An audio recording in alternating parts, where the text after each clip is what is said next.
18 rokov. No a tak ako všade vo svete, prvý na pódium chodí víťaz, nebude tomu ináč ani na našich medzinárodných cyklistických pretekoch Teatro okolo Malohontu v Rimavskej Sobote.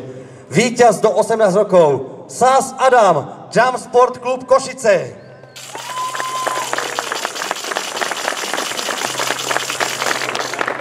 Miesto druhé obsadil na dnešných cyklistických pretekoch Teatro okolo Malohontu Meňuš Tomáš, Cycling Academy Bratislava. Tretie miesto obsadil Staško Samuel, Prešov.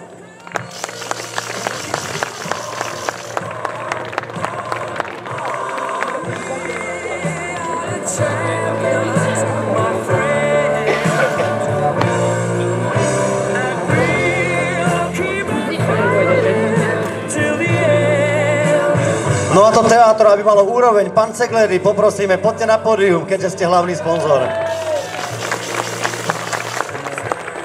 Dámy páni, Teatro okolo Malohontu pozná víťazov a momentálne na pódiu a nastupne víťazov kategória muži Ačko do 18 rokov.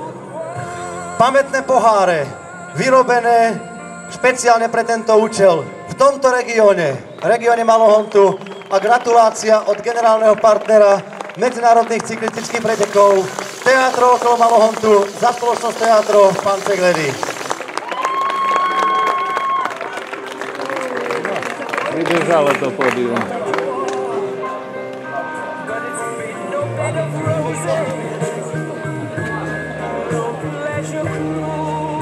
Takže zaslúžia si obdiv a babi nie, že ich poštípete.